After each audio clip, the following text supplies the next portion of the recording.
Hi అండి. పిల్లల snacks కోసం పాకం పట్టే పని లేకుండా క్రిస్పీగా నువ్వుల బొరుగు ఉండలు చేయడం కోసం నేను ఇక్కడ స్టవ్ ఆన్ చేసి కడాయిలో 3 కప్పుల బొరుగులు వేసి క్రిస్పీగా వచ్చేంత వరకు వేపి పక్కన పోసి పెట్టేసుకోవాలి. ఇప్పుడు ఇదే కడాయిలో 1/2 కప్పు నువ్వులు వేసి చిటపట్లాడేంత వరకు వేపి పక్కన పోసి పెట్టేసుకోవాలి. నువ్వులు ఆప్షనల్ అండి, నచ్చితే వేసుకోవచ్చు లేదంటే లేదు. అదే కడాయిలో 1 టేబుల్ స్పూన్ నెయ్యి, 1 కప్పు బెల్లం తురుము వేసి మంటని సిమ్లో పెట్టి కంటిన్యూగా కలుపుకుంటూ బెల్లం మాడకుండా ఇలా కరిగించుకోవాలి.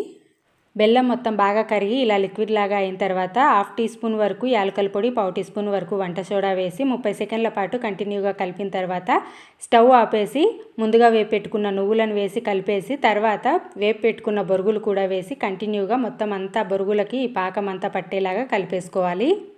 ఇలా అంతా కలిపేసరికి గోరువెచ్చని స్టేజ్కి వచ్చేస్తుందండి. ఓ పక్క నుంచి మనం ఉండలు కట్టేసుకోవడమే. ఇంతేనండి, క్రిస్పీగా నువ్వుల బొరుగు ఉండలు రెడీ అయిపోయాయి. నచ్చితే లైక్ చేసి ఛానల్ని సబ్స్క్రైబ్ చేయండి. థ్యాంక్